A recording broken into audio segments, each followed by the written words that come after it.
Okay, is everybody ready? We're going to start on time, and I want to get you out of here at 6 o'clock at the latest, so you can run home and finish watching the game. How's that?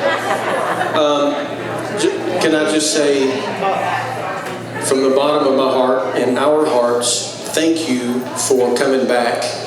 I know for a lot of you, you're tremendous Bucks fans, and you were eagerly looking forward to this game, and that you still left and came, and that's pretty incredible. I'm grateful for that, and we're all grateful for that. Behind me is the leadership of the church. I'll wait till everybody's done. Behind me is the leadership of the church. I'm not the leader. I don't call all the shots. I don't make all the decisions. It's made by a group of incredibly godly men who make the big decisions, and that's good for all of us because it minimizes the amount of mistakes that we make, and maybe moving off in the wrong direction. And then there's another layer of leadership underneath the staff and the elders, and that is a finance team that lead us financially, and we can't spend anything over $200 without getting their approval. And so it's just got layer after layer of great people who lead in different capacities to make sure that we are consistently hearing from the Lord and moving in the right direction. So why in the world did we call a meeting? This is the first time actually in the history of our church that we just felt it was necessary to have a meeting with our partners and those who want to become partners. Really quickly, before I answer that question, let me just say, if you're here and you're not a partner, but you're looking forward to becoming one, and you may not know the process for that. A partner is a member. It's what we call members. You just simply go to Grow 101. It's that simple. You go to Grow 101. It's a class that we have after the second service every first Sunday of the month. And so we have one coming up in 2 weeks. And when you go to that class, I lead that class and I walk people through our vision and what we're all about and what the expectations are between us, between the body of Christ and the leadership of the church. There's expectations that you should have of us, and there's expectations that we have of our members, our partners. And then once you go through that, there's paperwork that you'll have. You fill the paperwork out, and that gets reviewed, and you become a partner. It's not as easy to do here as it is in some churches. You just walk down the aisle on Sunday morning and say, I want to join the church. They will spin you around and say, welcome. I'm not saying there's anything wrong with that. It might be a wonderful thing. We want you to know what you're getting into at Fuel, because we don't want you to be here for a while and go, man, I didn't know that, or I didn't realize this, or I don't like this about the church. So that's the reason why we do those things. Now, why did we call the meeting? 2020 was a hard year, and 2021 is starting off to be a hard year, a difficult year. It's been difficult for churches all across the nation. Before I do this, I don't know if you guys know everybody here, so they're not necessarily going to speak, although they might, because we'll open up for questions in just a minute. But this is Chuck Fink. He's one of our elders. He's also on our finance team, and so during Q&A at the end, if you have any financial questions, Chuck will stand up and answer those. He's brilliant and knows all the math. You guys know Scott and his wife Nikki, Scott Davidson. He's our children's pastor next door. He's the one that teaches your kids all about Jesus in an incredible, wonderful environment. Along with all the wonderful volunteers that serve over there just tirelessly, and we're grateful for them. You guys know Greg. He hates the Bucks, so you can TP his truck out there. It's a black Toyota full-size truck. So do your thing on it, and we won't tell on you. No, but he's our student pastor. He leads our kids. That's one of the hardest jobs. To reach teenagers with Christ, with all the pressure and all the influence that they experience in school and in the world and in culture. And they want to be cool, and sometimes walking with Jesus may not be cool to the world. But he and his leadership, they do an amazing job on Wednesday nights. And so, Greg Walker. Our Our newest member to our staff is Greg's dad, actually. This is Norman Walker. He's our care pastor. And what his role is here is to make sure that every person in our church receives the care that they deserve. Through the years historically, we haven't done a great job with that. We want to, we try to, but it's just too many people for us to be able to do that effectively. And so Pastor Norman has come on to help with that. He's certainly a veteran in ministry, been serving in ministry for almost 40 years. And so we're grateful for him and for the team that he's going to be assimilating to make sure that we properly care for one another. This is Pat Culpepper. Pat Culpepper is one of our elders. He's also an ordained pastor. He is one of our founding pastors, actually. It's me, Pat, and Scott are the only ones that are still standing after 9 years. But it's great. Pat has just been instrumental in getting us to where we are, and we're grateful for him. The reason why I asked him to come up here is because I know a lot of people don't know who all the leaders here are. Nathan? No, he's, you guys know Nathan, Pastor Nathan in the back, our worship pastor, and you guys probably know him very well. So the reason why I wanted them to be up here is because I want you to be able to see who the leadership is. You can go to them with anything. If you got problems, you got questions, you have concerns about things, you see something you don't like, you see something that you love. These guys can answer any question that you'll have, and they'll be glad to do that, and they'll be glad to help you in any way, to pray with you, and to make sure that you're getting all the care and love and support that you need to continue to grow closer with Jesus. So, as I said, 2020 was a hard year for churches historically all across the nation, and 2021 is going to be difficult. In fact, experts are saying that 2021 will be far harder for churches than 2020. The experts are suggesting that 2021 is going to be incredibly difficult for churches. I don't necessarily think that that's going to be the case here. And that's only a little of the reason why we wanted to gather together. I do want to share with you what their thinking is. But before I do that, let me share with you some of our successes, because we are in a good place. This is a wonderful church. It's very healthy. It's very stable. We're doing wonderful things, and the world's not falling apart here. We're doing very, very well. In fact, we have church leaders that come here often. They'll sit out there and they'll observe what we're doing, and then they'll take some things back and they'll try to implement some things in their churches. Every single church leader that's ever walked through our doors leaves saying this is an incredible place. So we are a wonderful church. So I'm not trying to sound an alarm and say, guys, we're failing and we're miserable and we've got a lot of work to do to turn this shit back around. That's not at all. What I'm saying is that we're awesome, we're stable, we're healthy. And let me share with you some successes, and then I want to kind of challenge everybody, because while we are doing great, we can be doing better. And that's really our heart. If we're going to make sure that the church experts are wrong as far as it pertains to Fuel Church, then we need to lead well, and we need to get in front of it to make sure that the stuff that they say is going to happen on the back end is not going to happen here. But let me share with you a few successes. In the last 9 years, we have baptized 359 people. Now, that might not sound like a lot in 9 years, but it's a whole lot. The average baptism in the average church in the nation is 1.6 people a year. That's the average in churches across our nation. 1.6 people get baptized a year.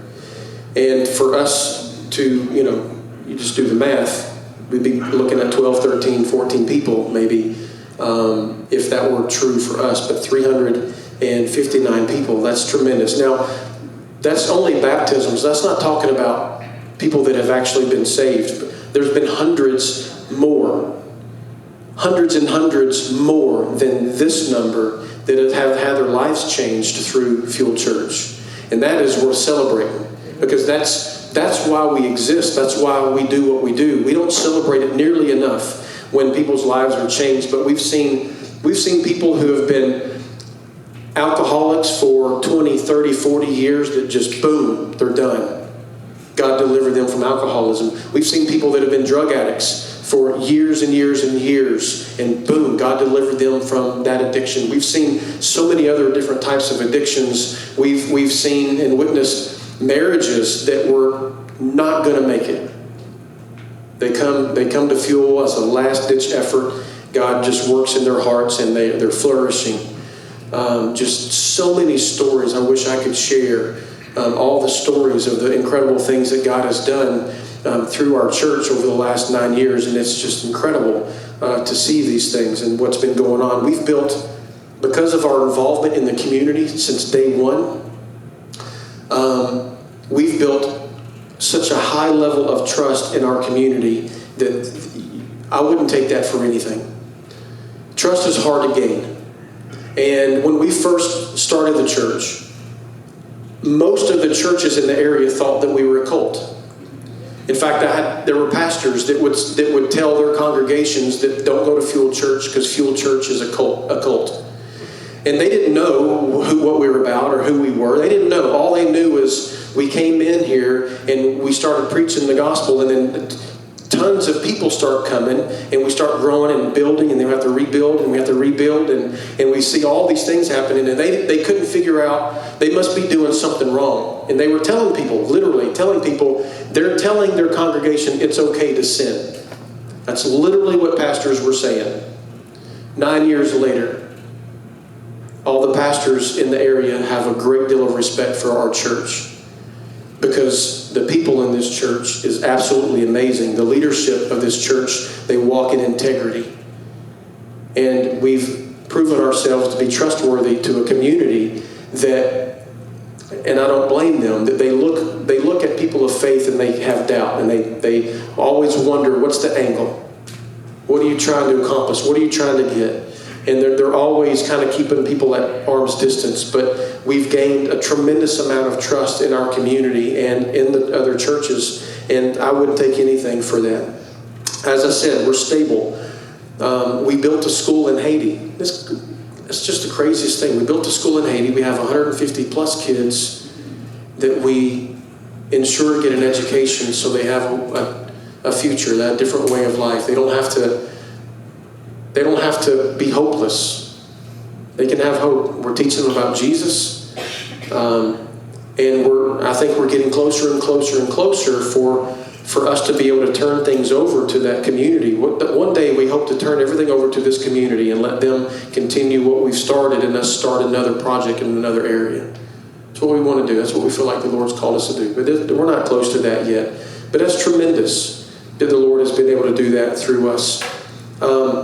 So there are many other things, but we're in a great place.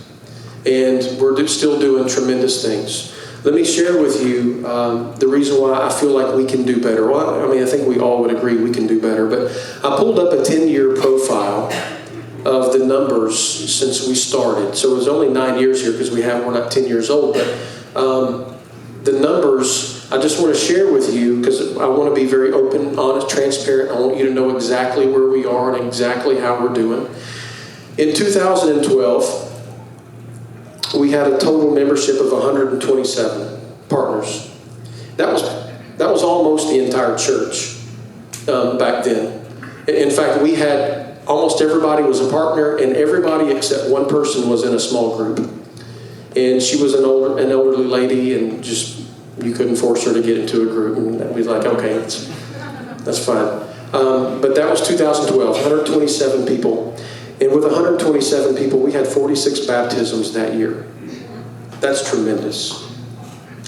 In 2013, we went up to 174 members. We had more people at this point. In fact, we probably had around 250 people overall.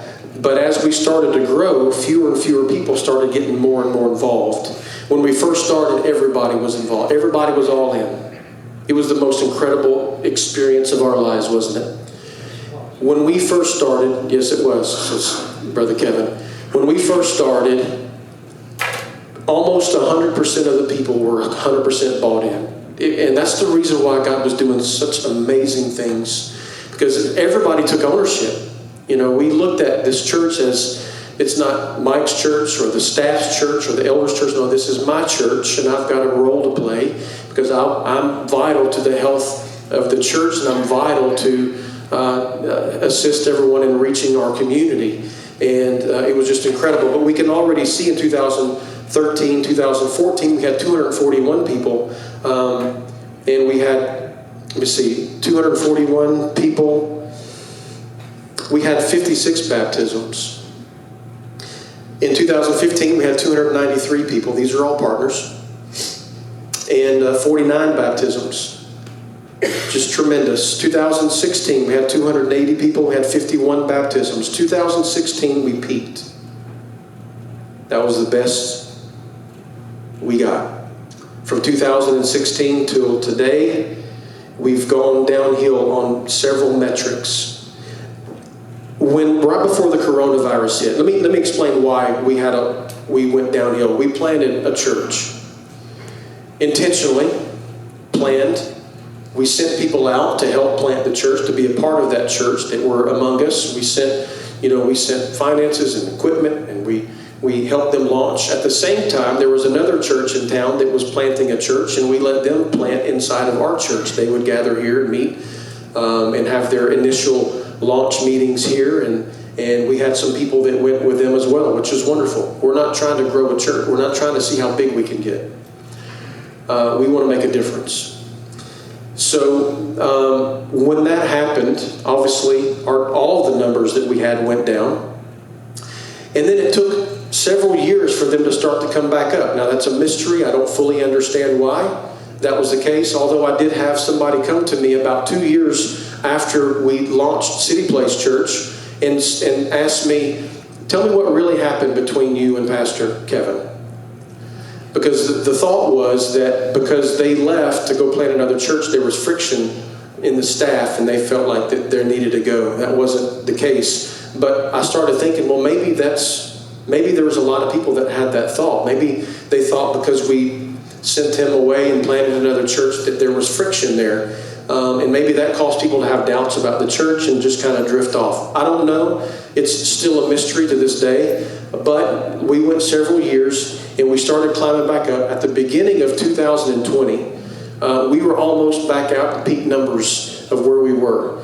And then coronavirus hit and it wiped all that away again. So we peaked with 51 baptisms. Was the most we had 56 baptisms in 2014.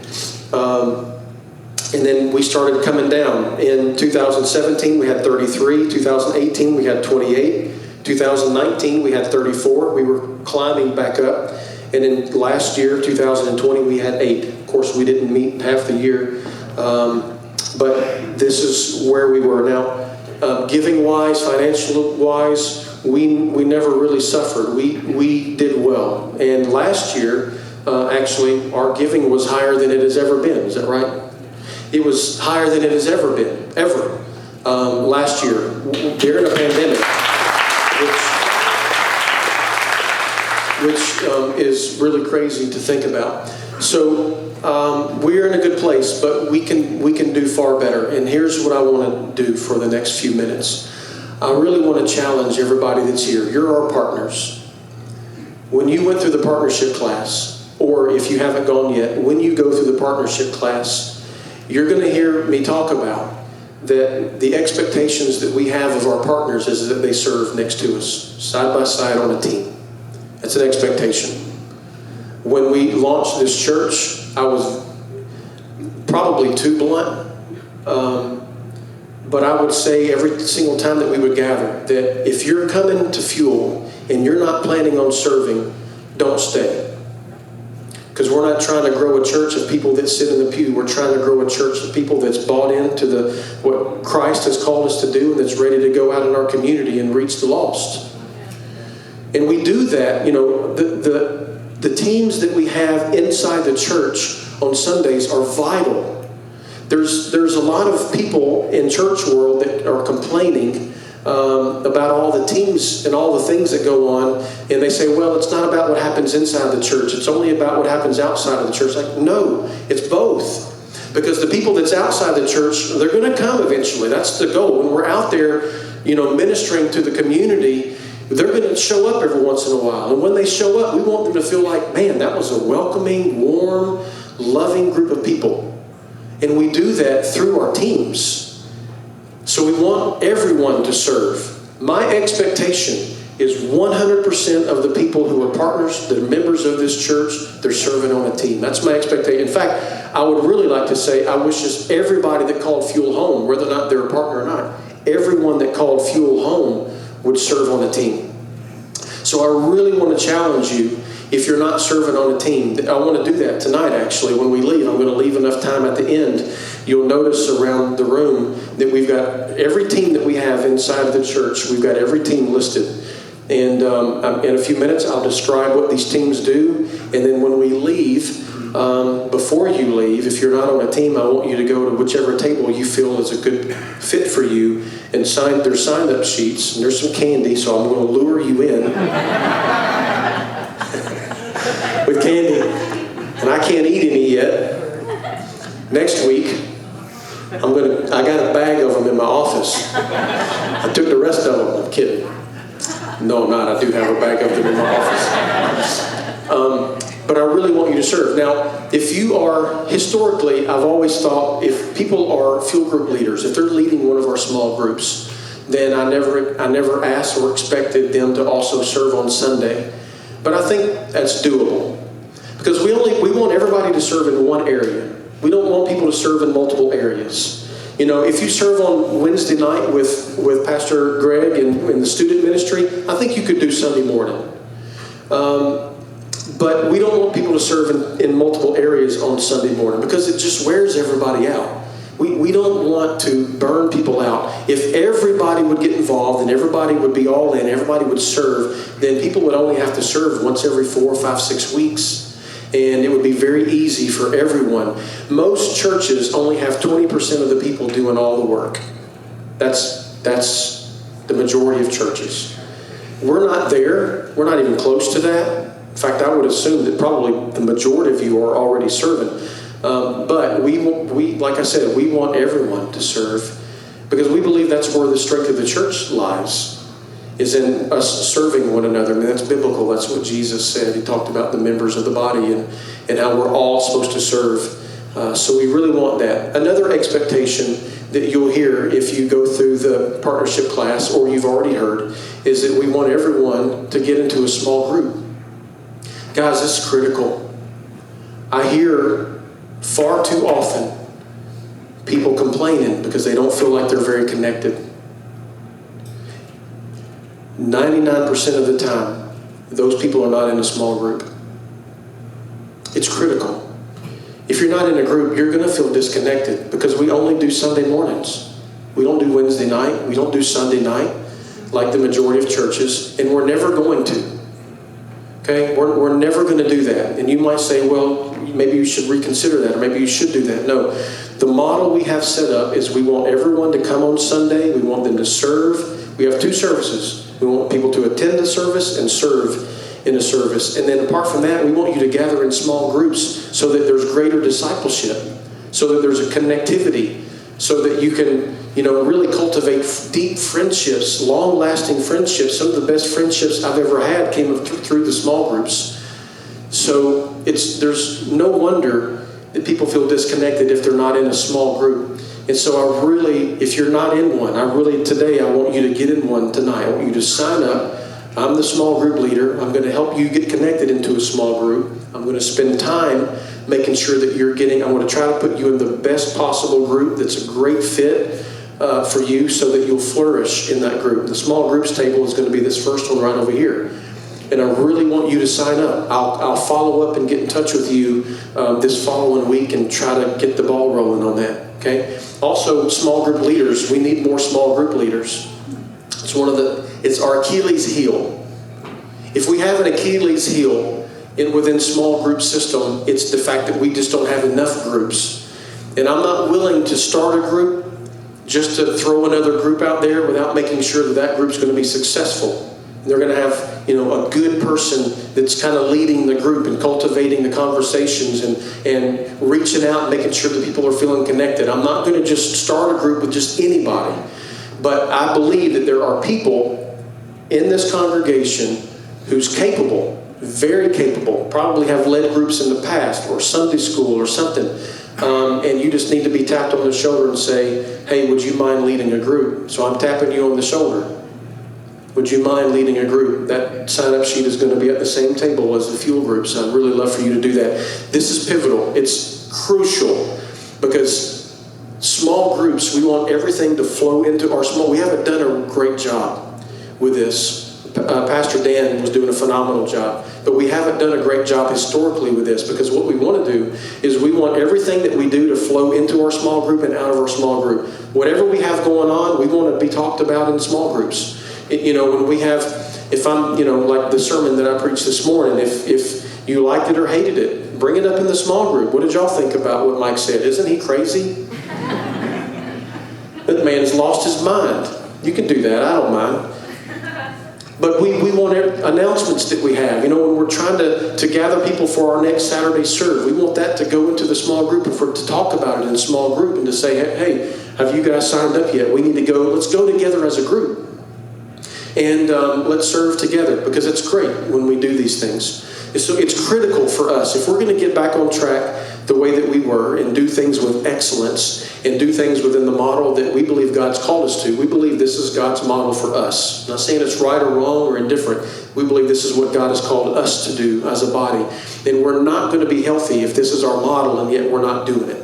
We're going to be very unhealthy if this is the model that we have and then we only have a small percentage of people that's following through, because the majority of people are going to be out there going, man, I feel disconnected. I don't ever hear from nobody. I didn't come to church for a month and nobody reached out or nobody called.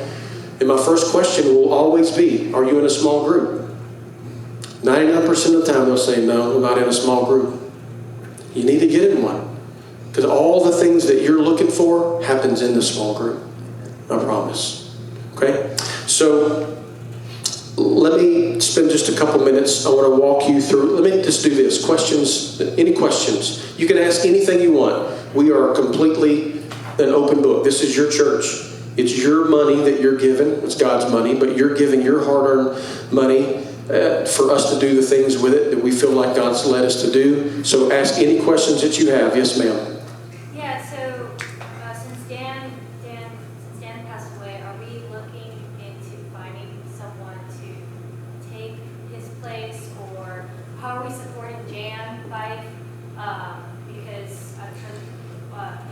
She was part of that. It wasn't just Dan, right? So how are we taking care of Dan, and who eventually will take that place? Are we even looking to do that? Good question. She said, since Pastor Dan passed away, Pastor Dan was our small group pastor, and his wife Jan, and together they helped they cultivated our small groups, and were just fathers and mothers to many people. They were incredible. The question was, since he's passed away, are we looking to replace him, to get someone else to step in? And what are we doing to help Jan during this season? I'll tell you, let me speak about Jan for just a minute. Jan is surrounded by dozens and dozens and dozens of godly people that love her. She's doing well. And Jeremiah, this is their son. That guy.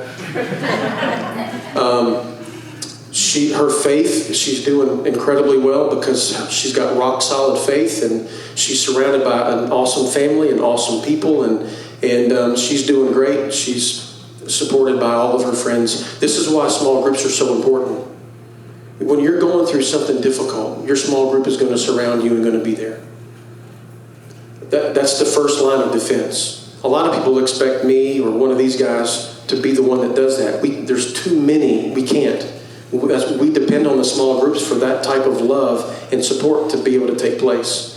And her and Dan had cultivated that through years and years and years of spending time with people and growing with people. So she's doing well. Are we going to replace Dan? Not anytime soon. Dan, he had just retired, and he was volunteering to do what he was doing. He's a high-level thinker. He's a high-level spiritual leader. He could do anything in the church with his hands behind his back. And he had plenty of time to be able to do what he was doing. We're not in a position to be able to afford to pay a pastor to come in to do that. And at the moment, to be able to place a burden like that on somebody in the congregation when they have a full-time job is a great burden. It's a difficult thing. So we're working through it. I'm hoping that we're going to have a meeting with our small group leaders very soon, and I'm hoping we can cultivate a relationship between me and the leaders. That the leaders are carrying that load and doing what leaders do in their small groups, and it makes it easy for me to kind of just oversee it at 30,000 feet, and then maybe get some other people involved to help. But right now, we're not planning on replacing him, not anytime soon. Thank you for the question. Somebody else had their arm up. Silas, was it you? No? Stretching. Any other questions? Yes, sir. Where are we at with finding a permanent home? Where are we at with finding a permanent? That's a good question. Ground zero. One of the things we're not necessarily actively looking, but when we hear about something, we go check them out. This past year, before I realized how incredible the Fuel family was, to not be showing up to church and yet give more, that blew my mind. But at the beginning of the pandemic, the only thing I could think of was, man, I'm so glad we're not in a building program right now.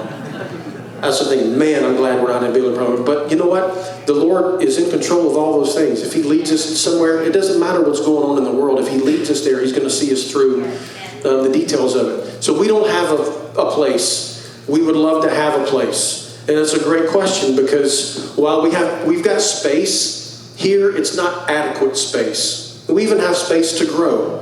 We've got plenty of room to grow, but for the things that we do, there's just not a lot of space. We're just doubling up and just making things work, when if we had our own place, it would be so much more efficient ministry-wise and cheaper. We pay, how much? $11,000 a month for a lease here. Huh? Yeah, just the lease. That's just the lease. That's not counting AC, lights, insurance, just everything else that goes along with it. And that's a lot of money. It really hinders us from doing even greater ministry. But this is where the Lord has brought us. This is where he has grown us. And with us, just always having our feelers out, we believe the Lord is going to lead us somewhere at some point. But we have nothing on the horizon right now. Who else? Yes, ma'am.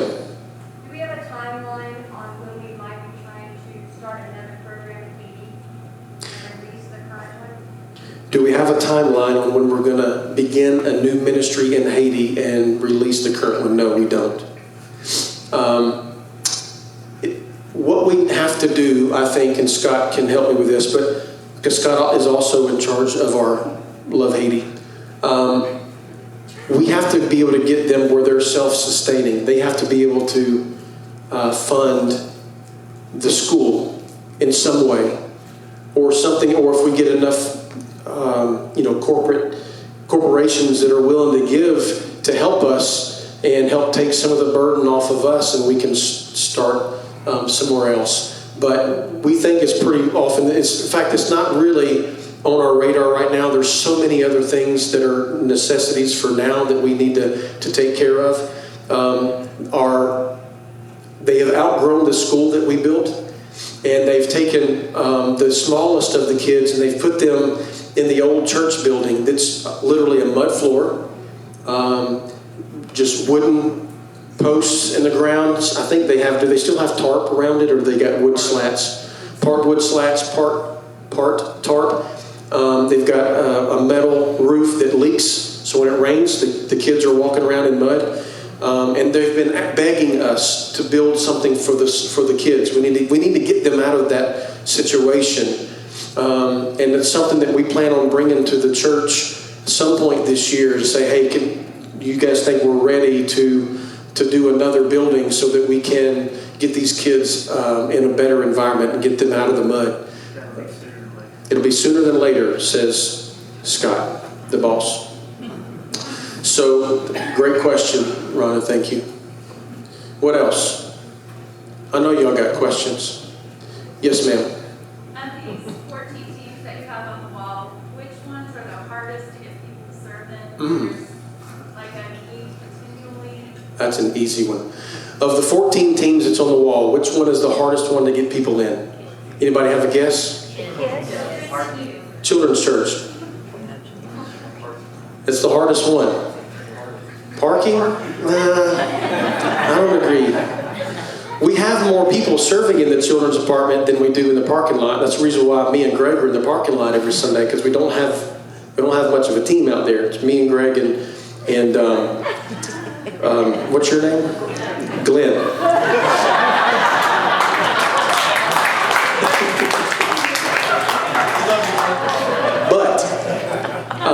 But the parking team, I think, it's an easy job. It's a necessary job, and I'll explain why in a few minutes when I explain each of these teams. They're all vitally important, but you'll be amazed how many people tell me when I say, "Hey, what'd you think? How'd you like church?"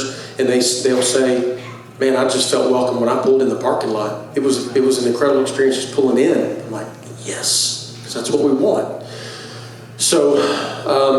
The children's church is probably the most difficult. Here's why. It's not necessarily hard to get people to go in there. It's hard to get them to stay and to stay committed, because it takes a lot of people to do what Pastor Scott's doing over there, to be able to do it well, to break all the kids into different age groups so that we can teach them all on their own level without grouping them in a large group and expecting the youngest ones to get it and the oldest ones to understand, or to go along with what we're trying to teach the little ones. So there's a lot of moving parts over there, and it's every one of our teams were bare bones. Every one of the teams that you see up here were bare bones. I know it looks like we're doing things with excellence, and you look around and go, "Man, they don't need me." That's not true. They are doing things with excellence, but the same people are doing it week after week after week after week, and they've been doing it for years, and they need some help. Other questions? Yes, sir. I'm trying to throw my wrench about Haiti. Last week you heard there was some trouble in Haiti. So Charlie wants to know, he said, "I don't want to throw a monkey wrench in Haiti, but we heard that last week there was some trouble with our team that went to Haiti." There wasn't any trouble. So Haiti, no, I understand. Haiti, as you know, is a very volatile nation. The government is incredibly corrupt. Any money that goes into Haiti, the leadership of the country keeps it. It doesn't filter down. When they had the earthquake, $10 billion went to Haiti. None of the people got it. All the leaders got wealthy and got rich, but it never filters down, and they're tired of it. And I don't blame them. Sometimes they have riots and stuff in the streets. They burn stuff. If you go through certain parts of Port-au-Prince, which we don't go through, they're looking for Americans that they can kidnap and then ransom. We don't go to those areas. We've never had any issues with that. Last week our team was in Hinch, which is just north of Marmon, our community that we go and do ministry. And they were trying to get that Sunday morning, they were trying to go to church. Usually what we do is we get up on Sunday morning, we go to Marmon, to our village, about 20, 25 minutes. We have church and we feed them a meal. And then we head back to Port-au-Prince to the CNBA, the safe house, until Monday morning when we fly back out. Well, there were some, not necessarily riots, but there was a lot of people in the streets who were protesting. And Pastor Scott, not knowing exactly what was going on, rightly assumed that it was nationwide. And so they spun around, they went straight to the police department and stayed there until they could figure out what was going on, and realized it was just located in Marmon. And that's because they were turning the electricity off on everybody. And then so they went back to the hotel where they were staying, got a game plan, took another route out, went down to Port-au-Prince and got out. They were never in any danger. It was never about Americans or trying to seek to hurt Americans. It was them angry with their own government, and that's what it was. So our team was never in any danger. It may have felt like it for a few minutes, but they were never in any danger. And they had a police officer, armed police escort with them. We always do when we go. So it's a pretty safe place considering the condition of the nation. Other questions? I've got 5 more minutes of questions, and I'm going to explain these on the wall, and then I'll cut you loose to go and sign up and go back and watch the game if it's still playing. No questions? Okay. Yes? Will we be getting any more correspondence with the children from Haiti, the ones that we sponsor? Will we be getting any more correspondence from the kids that we sponsor? In other words, if I sponsor a child, will that child be able to write to me or send me any information? Scott? All right, we were working on that like really diligently at the beginning of last year, and you know what happened, coronavirus. So, and it's still up in the air with all the requirements that we're going to have to go this year. Like they're talking about screenings when we go, like having to have a negative test before we get back on the plane to come back into the country. So it's still kind of up in the air, but we're working on it. It's been one of those things where we've probably been promising much longer than we should, but one of my favorite statements, nothing goes as planned in Haiti. Okay, you've heard that, Ms. Laura, you've been there, so you know that. So it's the same thing when it comes to all things Haiti. It's crazy, just like last Sunday morning. So does that answer? We're hoping to get it done, but who knows? Okay? Maybe. By the way, Brenda right here, she is a staff person on our Love Haiti. So she's really the one that gets the majority of the stuff done and does all the great stuff. And when something's not great, Scott's doing it. I'm kidding.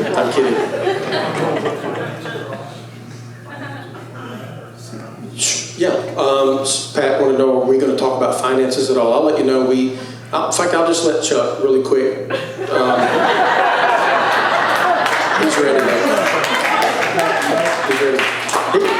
Listen, guys, from the beginning of this church, and hopefully until I pass away, I have very little to do with the finances of the church. Very little. And we planned it that way. I've served in churches where the pastor of the church was thought to have been stealing money. And I don't want anybody to ever be able to accuse me of that. So you can accuse me of a lot of things, and some of them may be true, but you'll never be able to accuse me of doing anything with the money because it's out of my control, out of my hands. I show up for the finance meetings, that's it. So as far as the questions and answers of the finances of the church, he knows them all. Not only him, but Chase and Jane. They know the ins and outs and everything because they're the ones that are steering that force. So, 3 minutes. 3 minutes. What would you like me to talk to him about? So, where we were last year, where the budget that we set and why. Okay, sure. So we do an exercise every year where we get all the departments together and they each kind of tell us their needs, what's going on in their department, what kind of budgetary needs they have, and we go through them and kind of fit them into what we have available. So because giving was so great in 2020, we really have a lot of expectations that 2021 will be similar. We were really conservative on how much we budgeted to spend and how much obviously is coming in. So we have a zero-based budget, but we also put a good portion aside so that in case there was some issues as the year goes along. Yeah, we go through. Each department gives us a budget. Each of these guys and music department, and kind of tells us what they need. We go through those with them and kind of figure out what we can do and kind of go from there. But yeah, I mean, the church has really gone just as Mike was saying, above expectations in 2020 and in the past few years. And so we have a great base. We have great savings that we can stand on. The church is not by any means in financial straits. So, we feel really good about where we are, as Mike was saying. How much we have saved? Yeah, so we have over $250,000 in savings.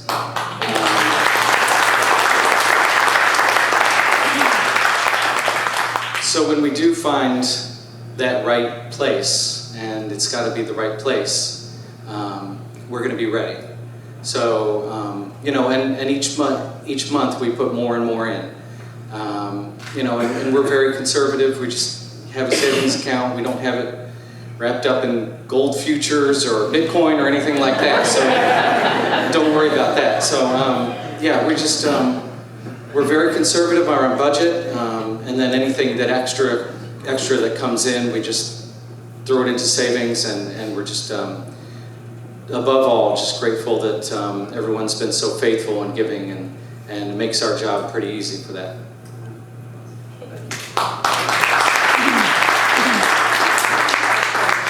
What impresses me about Fuel, the maintenance is terrific.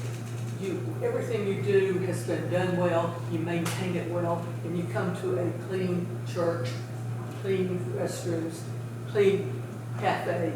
Who does the maintenance?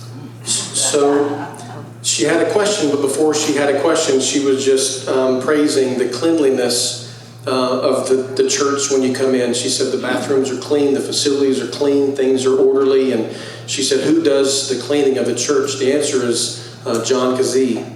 He is our custodian. Most of you guys know him and his wife, but he's the one that does it, and he does a great job. We're grateful for him. Yep.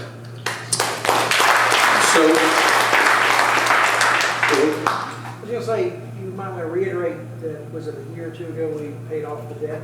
We had a large debt. yeah, thank you for that. Another success that I failed to mention was a year and a half ago, however long it was, we paid off all the debt that we had. When we moved into this facility, this floor that you're standing on was dirt. Literally was dirt. These walls were just bare concrete, and everything was just opened up. And so it took a lot of money to make it look the way that it does, and then to redo it, because we actually had bathrooms and offices in this room. So it was much smaller, and as we grew, we just kept pushing walls back until we can't push them back any further because these are firewalls now. And those are actually other storefronts that we have that we're renting. But yeah, that's another success story, is we were able to pay everything off debt-free and just keep putting money aside, so when we do find that place that Daniel was asking about, like, we're ready, we're just waiting for God to move. We're not going to force it. My legacy isn't to build a church. That's not going to be my legacy. So if it happens, that's going to be God's work and our work together, but not mine. One more question, if anybody has one more, because I really want to get you guys out here at 6 o'clock. Yes, ma'am. Do we have plans for camp this year, or is probably not because of COVID? Very good question. Tracy they've got children. She wants to know if there are any plans for camp this year. We usually send our children away to a children's camp, and our students go to a camp. And I think at the moment there's nothing booked, is it? Because we just don't know. They don't know. Everybody's waiting to see, what the coronavirus is going to do. So the camps that we generally go to haven't released any dates because they're not sure they're going to be able to hold them yet. But as soon as we know, we'll let you know. They're always looking, trying to make sure. We're working on doing our own camp. Okay, Greg says that for our students, we're working to potentially do our own camp this year. So we won't, number one, we won't have to depend on anyone else. Number two, it'll be cheaper. Camp is very expensive, like $300 and some, right? How much is it? It's like $5. $500 a kid? Oh my goodness. For students. I hear you, but for students, it's $500 a kid? All right, we're doing our own camp this year. Oh my goodness. And we'll just have some of you guys come in and preach every night. How's that? All right, so let me walk you through all these things, and let me explain to you why they're all important and what they do. So if you feel drawn to one of them, go. If you're already serving on a team on Sunday, don't sign up for a second one. That's not what I'm trying to do. I just want everybody to serve somewhere, because that's the health of the church. Okay, so over here we've got our fuel groups. Obviously, when you come to this table, if you're looking for a group, I'll be over there, and I'll probably Jeremiah will be over there, and we'll be looking for just anybody who's ready to take that step to get into a group. If you're looking for a women's group, then Miss Ruth is going to be over there too. So if you're looking for a women's group, we've got several women's groups, and we'll just try to plug people into the best women's groups that we have. And we also have men's groups. They meet on Monday nights. So that's the fuel groups. If you're not in a fuel group, you need to get in it. Okay? The VIP team is run by Heather Falk. She'll be standing over there. The VIP team they're standing with the next steps. Heather Root, that's right. I forgot. Sorry, Mr. Root. Sorry. Yeah, I know I married you. I forgot. Man. Yeah. So anyway, Heather's going to be standing over here. What are VIP? They stand with our next steps, and they work together with our next steps people. But what our VIP team does is that when people pull into the parking lot, if we recognize them in the parking lot as being new, we ask them to park up front. And when they do, we want Heather and her team to go out there and to greet them. If they have kids, we want them to walk them in and help them check their kids in. If there's their first time, they have no idea where to go or how to do anything.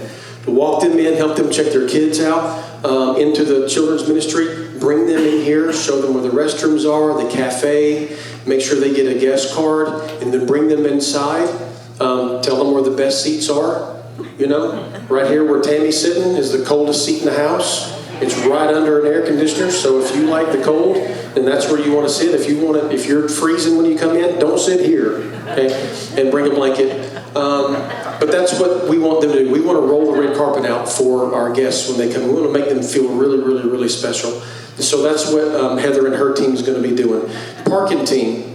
As I've already stated a few minutes ago, I mean, that is the first impression that we get. And so we are just looking for just people out there that is just willing to smile and wave at people. You know, you can talk to them if you want to, but that's not necessary. We just want you to be happy to be out there and happy to greet people as they come in. With all of our teams, this is so important. With all of our teams, we do not want you, if you're serving on a team at that moment, not to be standing there talking to all of your friends. We want you to have your eyes looking for the new people that are coming in so you can greet them no matter where you are. That's so important. We sometimes, staff, will just step back and watch. And we watch oftentimes new people coming in, and because people are too busy talking with their friends, they walk right by and nobody says hello. And we're trying to chase them down once they get in here to say hello to make sure somebody does. But that is so important. We try not to say anything to you guys because we don't want anybody to get offended, but that is really, really, really important. So parking team, if you want to work out there with us, it's the first impression and it's awesome. I'll actually love being out there. I get to see everybody that comes and goes, and I love it. Next Steps team, Joe and Lisa Newcoop, they're the ones under the orange tent. They can answer any question you have. They're here to make sure our guests feel welcome, that they capture their information, and to help everyone here take the next step in their journey. And all of us always have another step to take, always. And their team, led by them, they're just awesome. It's so important. Cafe team. This is led by Patty. The cafe, when you walk into the cafe to get something, her and usually her family are there to greet you, and there's some other people that serve in there too. But they're just there with a welcome and a smile and to serve, and it's critical that we are able to do that. Security team, our security team members, they have a concealed carry permit and they carry a firearm. That might make you uncomfortable, but it should make you more comfortable because they're looking out for you and they're looking out for our kids next door. That's headed up by Scott Rabine. He is still in the Marine Corps. He is a veteran of the police force and is very knowledgeable about security and security measures. And he and his team, they meet fairly often. And they go, y'all go shoot. Have y'all started shooting yet together? Yeah, because of the cost of ammo. Cost of ammo's going up. So, but they're going to be doing stuff like that. But you have to have a concealed carry permit, and you have to have a clean background. Well, if you don't have a clean background, you're not going to have a concealed carry permit. So there's that too. But it's a great team of guys and girls, and they're just awesome people that are looking after us, and we're grateful for that. We didn't budget ammo. It's not in the budget, so they're on their own. The greeter team. So the greeter team, this is headed up by Leanne, and they're the ones that are standing at doorways, holding doors open. I don't know, Leanne, where all are you guys standing? I know you stand out front of the office, right? The two front doors. One in here every once in a while that's just roaming around looking for new people to say hello to. Great ministry, great team. She's a phenomenal leader and does an awesome job with that. But that's our greeters team. And so just if you willing to say hello to people and just smile and wave when they come in, or help them find a place in here, or even just make sure that people aren't coming and going without somebody saying hello. Our usher team, this is headed up by Pat. They're the ones that are in here helping people find their seats if it's dark or if it starts to get full. They're also looking for new people to say hello and these types of things. So that's the usher team. Kids Fuel, that's Sunday morning. Our kids fuel team next door they're phenomenal. We used to have 60-something volunteers over there, and I think right now we've got about 30, 40. So it's dwindled down, which means it's just a whole lot more work on the people that are still serving. So we need more people over there. But basically, there's several different roles. You might think, well, I don't know how to do anything with kids. Well, there's a few of them, like the babies. I think all you do for the little bitty ones is just sit there and rock them and hold them. I mean, anybody can do that. I love babies. Huh? That's my job. I can't give your job away? Sorry. And who doesn't love a little? I love little babies, so that would be awesome. And then as it goes up, there's a little bit more involvement. They break when they get into 3rd, 4th, and 5th grade, kindergarten through 5th grade. Then they're in what we call big kids church over there, and they have activities where these guys are acting out plays and just dressing up and doing all kinds of crazy stuff, playing games with them to teach them about Jesus. And then they break them up into small groups, and we've got small group leaders for all these little kids. So there's multiple areas over there to serve. So if you want to be a part of that, it'd be great. Students on Wednesday nights. Greg preaches about a 20-minute message, 25-minute message. Is that right? Longer than that? You like me? Long-winded? But what happens after that is where the bread and butter is in student ministry. They break up into small groups too. See, we're a small group church. We want everybody to be in a small group. And so our students break up into small groups, and they're all over the campus. And we've got small group leaders that is breaking down, not necessarily breaking down, but that's driving the message that was spoken, open conversation with all the kids, letting them ask questions, helping them to fully understand what was meant, and really pull more discussion out of the message so that they can comprehend it wherever they are, whatever grade level they are. We've got boys and the girls are separated, and they're also separated by age groups. So we're always looking for more people to come and serve over in the student ministry. Saturday Serve. That team is a tremendous team. It's headed up by Greg as well. But basically, they're always looking for areas that we can serve in the community, and looking for new projects and new things to do and greater ways for us to show the love and be the hands and feet of Jesus Christ. So they don't meet every week. So that's a team that you can be on and still serve on Sunday morning. Yes. Do you only serve on Saturdays ever? They meet. You mean as a group? Yes. Typically Saturdays. Only. It doesn't have to be. That's just what we've always done. If there's We do have a part of Saturday Serve where we encourage small groups, our fuel groups, to also do serving projects, and we come alongside them and help them. Okay. So what he said is that the Saturday Serve team also encourages our small groups to do things as a small group in the community. You can do that anytime in any way and serve in so many different capacities. And people do that. Some of them go to nursing homes, some of them go to soup kitchens and to homeless ministry and all kinds of things like that as a small group. So, but it doesn't have to be only Saturday. That's just the time we get everybody together. So that's Saturday Serve. Now you can serve on the Saturday Serve team that meets a couple of times a quarter to figure out, what we're going to do, and also serve on Sunday morning. The care team, headed up by Pastor Norman. So the care team is something new. We had an initial meeting right before coronavirus, and then wiped that sucker clean.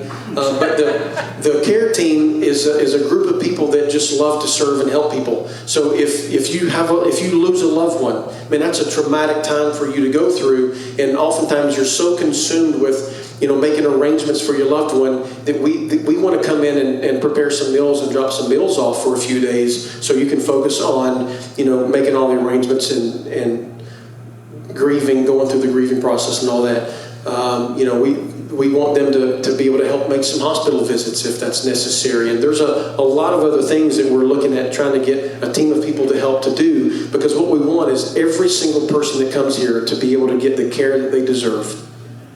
And I can't do it, we can't do it, but collectively we can do it.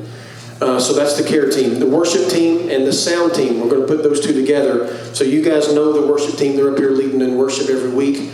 If you can't play an instrument, you can't be up here. Okay? I'm just going to tell you, a lot of times in smaller churches, they'll just let anybody, I want to go up there and, do my thing. And it's like, if you don't know how to play, you're not coming up. We'll help you find a better place for you to serve. And if you can't sing, you're not coming up here either. Because we're trying to go this way. Not that. I'm kidding. I'm really not kidding. We're not just going to let anybody up. There is tryouts. You guys know how great they are. So, that doesn't mean you have to be an excellent player. That just means you have to be a player. Nikki's been trying for 9 years. Yeah, that's true. Nikki's been trying for 9 years to get on the worship team, and Nathan won't let her. So one of these days, she swears she's going to sing "Mary, Did You Know?" But we'll see. We'll see. So that's the worship team, and then in the sound back there. Now you don't have to have any skill. Not for sound, you do. But we've got 3 different compartments up there. To my far right, where Nathan's currently sitting, we have the media team, and basically they're doing all the sermon stuff that's up there, their videos, all of that stuff they do. The sound person is standing right in the middle. You have to have an ear. Honestly, this is no lie. I went to work at a church as the worship leader, and I couldn't figure out why the sound was so bad. And I'm talking to the person who's doing all the sound, running the soundboard. I'm like, man, I just doesn't sound well. She goes, well, that makes sense. I'm deaf in this ear. And I can't hardly hear out of this one. I'm not kidding. So you have to know what you're doing on the soundboard. And then on the far left is lighting. And we want to do a whole lot more than what we're doing, but we're running on a skeleton crew back there. So we'll train you on lights. We'll train you on media. That's not an issue. If you don't know how to turn a computer on, you might have a hard time with both of those. But if you can do that, we can probably train you. And that covers all of our teams here at the church. Now, what I want to do is I want all the team leaders, if you lead one of these teams, I want you to go ahead and go and stand at the table. At every table, there are sign-up sheets. So wherever you feel led to, go sign up. If you're not in a small group, make sure you come over here to the small group table before you leave. And I'm going to pray. I'll close this in prayer, and I want you to go by here on your way out to rush home to see if you can finish the end of the game. Are they still playing? Don't say the score. Don't say the score, because some people are recording it and they want to go back and watch it. So, are they still playing is my question. They are still playing. So, you've got time to run around the house and then run to the house.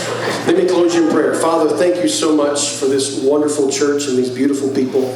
Thank you for the calling that you placed on our life. I pray, God, that you give us a passion to take ownership of this place. This is our church. And if I'm not involved, it's not as good as it could be. And I pray that every single person feels the same way. So we thank you for these things, Lord, and we love you so much. We pray this in Jesus' name. Amen. All right, guys, I love you. Thank you so much. Y'all go do all that on